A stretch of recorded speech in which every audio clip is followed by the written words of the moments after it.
എല്ലാവർക്കും നമസ്കാരം. ഹിന്ദു ന്യൂസ് റിവ്യൂയിലേക്ക് സ്വാഗതം.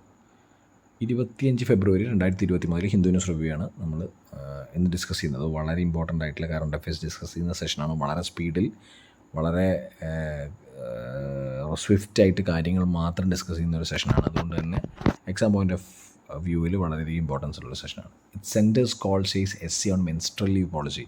മെൻസ്ട്രൽ ലീവ് പോളിസിയെ ബന്ധപ്പെട്ടിട്ടുള്ള ഒരു സുപ്രീം കോടതിയുടെ വ്യൂ ആണ് ഇന്നത്തെ ആദ്യത്തെ ന്യൂസ്. അതിൽ പറഞ്ഞിരിക്കുന്നത്, petitioner can approach the Ministry of Women and Child Development, says bench, which also flagged the concern that such leave act as a disincentive for those who want to hire women. അപ്പോൾ ഇതിൽ ഒരുപാട് dimensions ഉള്ള കാര്യമാണ്. Menstrual leave കൊടുക്കണോ വേണ്ടി എന്നുള്ളത് central ഗവൺമെൻറ്റിൻ്റെ തീരുമാനമാണ്. അവർക്ക് പോളിസി ഫ്രെയിം ചെയ്യാമെന്ന് സുപ്രീം കോടതി പറയുന്നു. അതിൽ പറഞ്ഞിരിക്കുന്ന ഒരു ഇമ്പോർട്ടൻറ്റ് കാര്യം എന്ന് പറയുന്നത്, supreme court said on Friday that there are different dimensions to menstrual pain leave, which though being a biological process may also act as a disincentive for employers from engaging women in their establishment. അപ്പോൾ ഇതിൽ പറഞ്ഞിരിക്കുന്നത് important ആയിട്ടൊരു കാര്യമാണ്.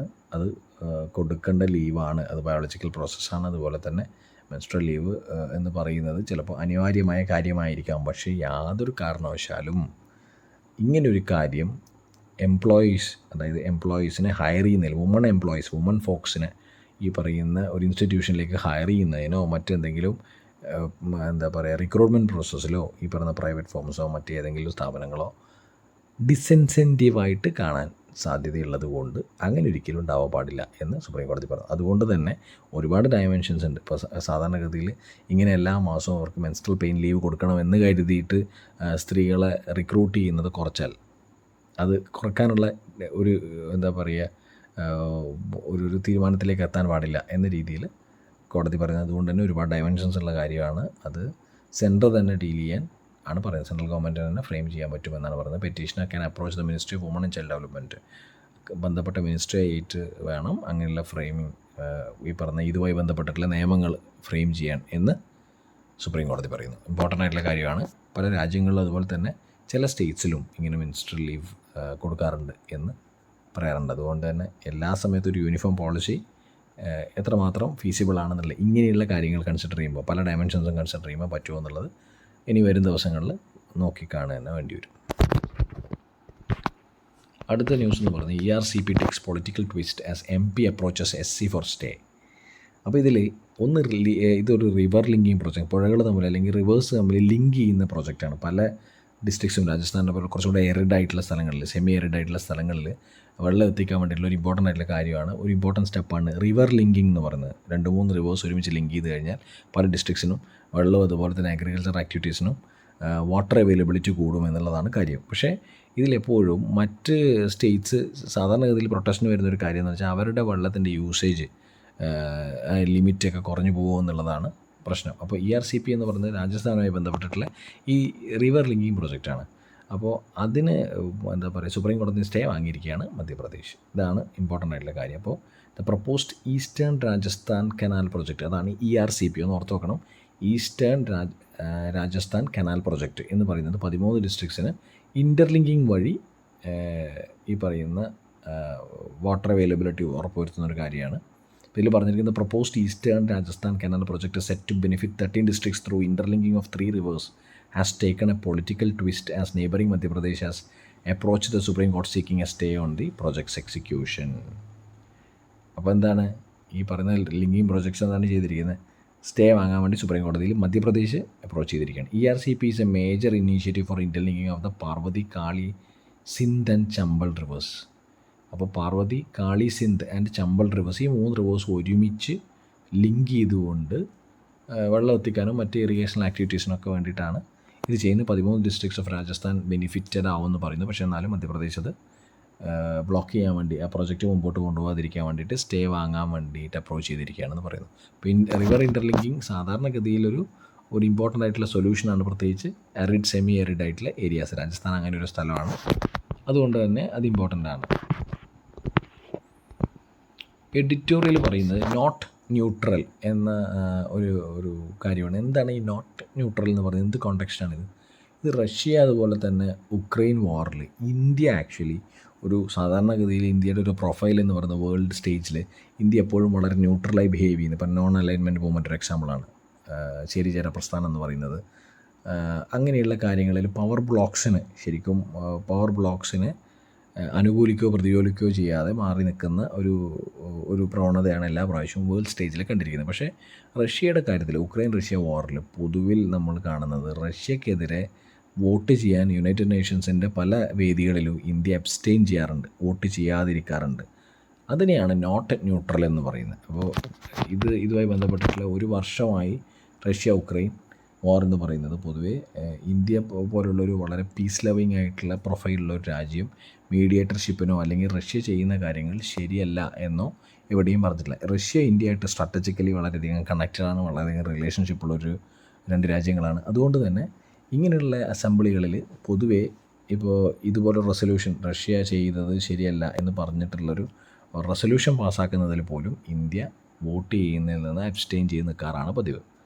അപ്പം ഇതിൽ പറഞ്ഞിരിക്കുന്ന ഒരു കാര്യം എന്ന് പറയുന്നത് ഇതൊരു ന്യൂട്രൽ സ്റ്റാൻഡ് അല്ല എന്ന് പറയുന്നു. അപ്പം എല്ലാ രാജ്യത്തിനും അതിൻ്റേതായ ഡിപ്ലോമാറ്റിക് ആയിട്ടുള്ള റിലേഷൻഷിപ്പ് ഉണ്ടാവും, സ്ട്രാറ്റജിക് ആയിട്ടുള്ള കാര്യങ്ങളുണ്ടാവും. ഇപ്പോൾ ഇന്ത്യ ഈക്വലി ഇന്ത്യ റിലേഷൻഷിപ്പ് എന്ന് പറയുന്നത് ഇപ്പോൾ കൂടുതൽ സ്ട്രാറ്റജിക് ആയിട്ടുള്ള കാര്യങ്ങളും അതുപോലെ തന്നെ ഡിഫൻസ് ആയിട്ടുള്ള റിലേഷൻഷിപ്പൊക്കെ ഉള്ളതാണ്. അതുപോലെ തന്നെ റഷ്യയായിട്ടും ഇപ്പം S-400 പോലെയുള്ള വലിയ ഡിഫൻസ് മെക്കാനിസംസ് ഒക്കെ പർച്ചേസ് ചെയ്യുന്നത് റഷ്യയിൽ നിന്നാണ്. അപ്പോൾ രണ്ട് പവർ ബ്ലോക്സിന് ഈക്വിഡിസ്റ്റൻ്റ് ആയിട്ട് നിർത്തുന്നൊരു അല്ലെങ്കിൽ എന്താ പറയുക ഈക്വിഡിസ്റ്റൻ്റ് ആയിട്ട് നിർത്താൻ കെൽപ്പുള്ളൊരു രാജ്യമായിട്ടാണ് ഇന്ത്യയെ കാണുന്നത്. പക്ഷേ ഇന്ത്യ പോലൊരു രാജ്യം ഇങ്ങനെയുള്ളൊരു വാർ പോലെ ഇപ്പോൾ ഈ ഒരു പ്രസൻറ്റ് സെഞ്ച്വറിയിൽ ഒരു വർഷമായി തുടർന്നുകൊണ്ടിരിക്കുന്ന വാറിൽ പോലും റഷ്യയെ കണ്ടം ചെയ്യാൻ അല്ലെങ്കിൽ റഷ്യ ചെയ്യുന്നത് ശരിയല്ല എന്ന റെസൊല്യൂഷൻ പാസ്സാക്കാൻ പോലും ഇന്ത്യ മുന്നോട്ട് വന്നിട്ടില്ല എന്നാണ് പറയുന്നത്. ഇപ്പോൾ ഇതിൽ പറഞ്ഞ United Nation General Assembly vote on the latest resolution to criticise Russia resulted in 141 votes in favor, 7 against, it includes Russia, and 32 abstention, it includes India and China. അതിൽ പറഞ്ഞിരിക്കുന്നത് ഈ റഷ്യ ചെയ്യുന്നത് ശരിയല്ല എന്ന് പറഞ്ഞൊരു വോട്ടെടുപ്പിൽ 141 വോട്ടിൽ റഷ്യ റിസൾട്ടിൽ 141 വോട്ട്സ് ഇൻ ഫേവർ, അതായത് 141 votes ഈ പറയുന്നത് റഷ്യയെ ക്രിട്ടിസൈസ് ചെയ്തുകൊണ്ട് അത് തെറ്റാണെന്ന് പറഞ്ഞുകൊണ്ടും 32 അബ്സ്റ്റൻഷൻസ് 32 പേര് വോട്ട് ചെയ്യാതെ നിൽക്കുന്നു. അപ്പോൾ അതിൻ്റെ അർത്ഥം എന്താ? കുറച്ച് പേർക്ക് അതിൽ അഭിപ്രായം പറയണമെന്നില്ല, അല്ലെങ്കിൽ റഷ്യയെ കണ്ടം ചെയ്യണമെന്നില്ല. അപ്പോൾ അതിൽ റഷ്യ അതുപോലെ തന്നെ അതിൽ ഇന്ത്യ അതുപോലെ തന്നെ ചൈനയും ഇൻക്ലൂഡഡാണ്. വോട്ട് ചെയ്യാത്ത ആൾക്കാരിൽ ഇന്ത്യയും ചൈനയും ഉണ്ട് എന്ന് പറയുന്നു. ഇതിലൊരു ഇമ്പോർട്ടൻസ് എന്ന് പറയുന്നത് യൂറോപ്പിലാണെങ്കിലും ശരി, മറ്റ് വേൾഡ് സ്റ്റേജിലാണെങ്കിലും ശരി, പവർ ബ്ലോക്സിൽ ഏറ്റവും ഇമ്പോർട്ടൻ്റ് ആയിട്ടുള്ള റഷ്യ പോലുള്ളൊരു വലിയ പവർ ബ്ലോക്കിൻ്റെ ഒരു പ്രശ്നം എന്ന് പറയുന്നത് അവരുടെ ഗ്യാസ് സപ്ലൈ അല്ലെങ്കിൽ ഓയിൽ സപ്ലൈ എന്ന് പറയുന്നത് വളരെ ക്രൂഷ്യലാണ് യൂറോപ്യൻ യൂണിയനിലും അതുപോലെ തന്നെ മറ്റ് യൂറോപ്പിലെ രാജ്യങ്ങളുടെ എനർജി ക്രൈസിസ് അല്ലെങ്കിൽ എനർജി നീഡ്സ് നിലനിർത്താൻ.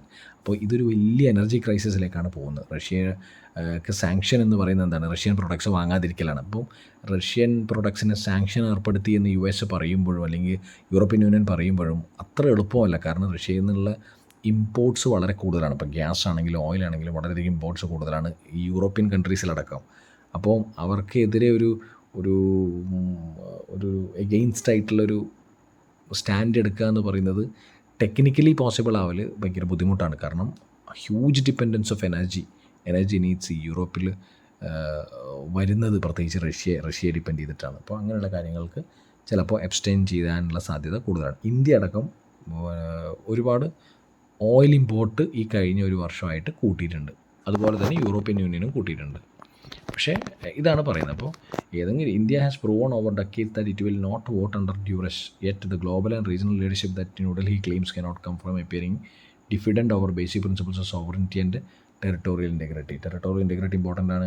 ഏത് രാജ്യത്തിൻ്റെയും ടെറിട്ടോറിയൽ ഇൻറ്റഗ്രിറ്റി ഇമ്പോർട്ടൻ്റ് ആണ്. അതുകൊണ്ട് തന്നെ ഇപ്പോൾ ന്യൂഡൽഹി പോലെ വളരെ സ്ട്രാറ്റജിക് ആയിട്ടുള്ള വളരെ പീസ് ലവിങ് ആയിട്ടുള്ള ക്യാപിറ്റൽ എപ്പോഴും എന്താണ് ഇന്ത്യ പോലുള്ളൊരു രാജ്യം എന്താണ് ചെയ്യേണ്ടത്? മീഡിയേറ്റ് ചെയ്യും, അതുപോലെ തന്നെ ഓവറോൾ പീസിന് വേണ്ടി സ്റ്റാൻഡ് ചെയ്യാണ് വേണ്ടതെന്നാണ് പറയുന്നത്. ഇതൊക്കെ പറയുമെങ്കിലും ഒരു മൾട്ടിപോളർ വേൾഡ് എന്ന രീതിയിൽ എല്ലാം കൊണ്ടും രാജ്യങ്ങൾ തമ്മിൽ പല രീതിയിലുള്ള സ്ട്രാറ്റജിക് ആയിട്ടുള്ള കണക്ഷൻസ് ഉണ്ടാവും. അതുകൊണ്ട് തന്നെ ചില സമയങ്ങളിൽ ഈ പറയുന്ന ന്യൂട്രൽ സ്റ്റാൻഡ് എന്ന് പറയുന്നത് പോസിബിൾ ആവാൻ ബുദ്ധിമുട്ടാണ്. അപ്പം നേരത്തെ പറഞ്ഞ എനർജി ക്രൈസിസ് ആയിക്കോട്ടെ, ഡിപ്പെൻഡൻസ് ആയിക്കോട്ടെ, ഓയിൽ ഇമ്പോർട്ട് ആയിക്കോട്ടെ, ചില സമയങ്ങളിൽ ഇതൊക്കെ ഫാക്ടേഴ്സ് രണ്ട് രാജ്യങ്ങൾ തമ്മിലുള്ള ഒരുപാട് ഫാക്ടേഴ്സ് ചില വേൾഡ് സ്റ്റേജിലുള്ള വോട്ടിങ്ങിനെ അതുപോലെ തന്നെ ചില രാജ്യങ്ങളെ പിന്തുണക്കാനും കാരണമായേക്കാം. അടുത്ത ന്യൂസ് എന്ന് പറഞ്ഞാൽ MGNREGs ആണ്. ഓവർ 40% ഓഫ് ഗ്രാമപഞ്ചായത്ത് do not report digital attendance. അപ്പോൾ ഇതിൽ ഇമ്പോർട്ടൻ്റ് ആയിട്ടുള്ള കാര്യം എന്ന് പറയുന്നത് കംപ്ലയൻസിന് വേണ്ടി ഡിജിറ്റൽ അറ്റൻഡൻസ് ഉണ്ടാക്കി MGNREGs, Mahatma Gandhi national rural employment guarantee സ്കീമിൽ. അപ്പോൾ ഇതിൽ പറഞ്ഞിരിക്കുന്ന ഒരു പ്രശ്നം എന്ന് പറയുന്നത് കറപ്ഷനെ ഒഴിവാക്കാൻ വേണ്ടിയിട്ടാണ് ഡിജിറ്റൽ സിഗ്നേച്ചർ വേണമെന്ന് പറഞ്ഞത്. അതായത് ഒരു ആപ്പ് ബേസ്ഡ് ആയിട്ട് ഡിജിറ്റൽ സിഗ്നേച്ചർ എടുക്കും. ജോലിക്ക് വരുന്ന ആൾക്കാരുടെ ഒരു അറ്റൻഡൻസ് എന്ന പോലെ ഡിജിറ്റലി ഒരു ആപ്പിൽ റെക്കോർഡ് ചെയ്യും. ഇതിൻ്റെ ഒരു ഇമ്പോർട്ടൻസ് എന്ന് പറയുന്നത് സാധാരണഗതിയിൽ ഫ്ലെക്സിബിളായിട്ട് ടൈമിംഗ് പ്രൊവൈഡ് ചെയ്യുന്നതാണ് MGNREGs പോലത്തെ സ്കീം. ഒരു കൃത്യമായ സമയത്ത് ജോലിക്ക് പോകുന്നൊരു സ്കീമല്ല. അപ്പോൾ അങ്ങനെയുള്ള സമയത്ത് ഡിജിറ്റൽ അറ്റൻഡൻസ് ബുദ്ധിമുട്ടാണ്. മാത്രമല്ല റൂറൽ ഏരിയാസിൽ, എസ്പെഷ്യലി റിമോട്ട് പോക്കറ്റ്സിൽ ഇൻ്റർനെറ്റ് പോലുള്ള സൗകര്യങ്ങൾ, അതിൻ്റെ ഓപ്പറേഷൻ, അതുമായി ബന്ധപ്പെട്ടുള്ള ടെക്നിക്കലായിട്ടുള്ള സാങ്കേതികമായിട്ടുള്ള ബുദ്ധിമുട്ടുകൾ ഇതൊക്കെ ഫേസ് ചെയ്യേണ്ടി വരും. അപ്പോൾ അങ്ങനെയുള്ള സമയങ്ങളിൽ ഈ പറയുന്ന MGNREGs പോലുള്ള വളരെ ബേസിക് ആയിട്ടുള്ള ഇപ്പോൾ തൊഴിലുറപ്പ് പോലുള്ള കാര്യം, അതായത് ഏറ്റവും റിമോട്ട് പുവറിന് ജോലി കൊടുക്കുന്ന വളരെ ഫുഡ് സെക്യൂരിറ്റി പോലുള്ള കാര്യങ്ങൾ ഉറപ്പുവരുത്തുന്ന റൂറൽ ലിമിറ്റ്സ് വളരെ ഇമ്പോർട്ടൻസ് ഉള്ള സ്കീമിൽ ഇങ്ങനെ ഇംപ്ലിമെൻറ്റേഷൻ പരിപാടികൾ വരുമ്പോൾ അത് പലപ്പോഴും ഇംപ്ലിമെൻറ്റേഷനെയും ആ സ്കീമിൻ്റെ എസൻസിനെ തന്നെ ബാധിക്കുന്ന ഒന്നാണ്. അപ്പോൾ 40% ഓഫ് ഗ്രാമപഞ്ചായത്ത് do not report digital attendance എന്ന് പറഞ്ഞാൽ ചില സമയങ്ങളിൽ ഇങ്ങനെ ടെക്നിക്കൽ ഡിഫിക്കൽട്ടീസ് കൊണ്ടായിരിക്കാം അക്കാര്യം. Activist say low usage of NMMS, the mobile app used for attendance, shows there is a slowdown in MGNREGs work. They claim government is using technology as an excuse to put an end to the scheme. അപ്പോൾ ഇതിലൊരു ആരോപണം എന്താ പറയുന്നത്, ഈ പറയുന്ന digital attendance വേണമെന്ന് പറയുന്നതിലൂടെ ഗവൺമെൻറ്റിൻ്റെ ഉദ്ദേശം എന്താണ്, ഈ പരിപാടി നിർത്തലാക്കാനുള്ള കാര്യമാണ്. കാരണം ഡിജിറ്റൽ അറ്റൻഡൻസ് ഇല്ല, മറ്റു കാര്യങ്ങൾ കംപ്ലൈ ചെയ്യുന്നില്ല, സ്റ്റേറ്റ്സ് കറപ്ഷനാണ്, അതൊക്കെ കൊണ്ട് എന്നാൽ പിന്നെ സ്കീം നിർത്തലാക്കാം എന്ന രീതിയിലുള്ള ടെൻഡൻസി ഉണ്ടോ എന്ന് ഉള്ള ആരോപണങ്ങൾ വരുന്നു. അപ്പോൾ MGNREGsൻ്റെ സ്കീം ഇംപ്ലിമെൻറ്റേഷൻ ഒരിക്കൽ കൂടെ പറയാൻ വളരെ ഇമ്പോർട്ടൻ്റ് ആണ്. കാരണം ഈ provides food security to the rural poor as well as financial assistance to the poor. അപ്പോൾ പോസ്റ്റ് പാൻഡമിക് റിക്കവറി സ്ട്രഗിളിങ് റിക്കവറിയാണ്. ഇപ്പോൾ MGNREGs പോലത്തെ ഒരു സ്കീമിൽ പ്രത്യേകിച്ച് റൂറൽ ലിമിറ്റ്സിന് ഇമ്പോർട്ടൻസ് ഉണ്ട്. അത് ഒരു ലൈഫ് ലൈനായിട്ട് കാണേണ്ടതാണ്. അതുകൊണ്ട് തന്നെ ഇംപ്ലിമെൻറ്റേഷൻ വളരെയധികം നല്ലതല്ലെങ്കിൽ ഒരുപാട് പേര് ബുദ്ധിമുട്ടുന്നൊരു സ്കീമായിരിക്കും.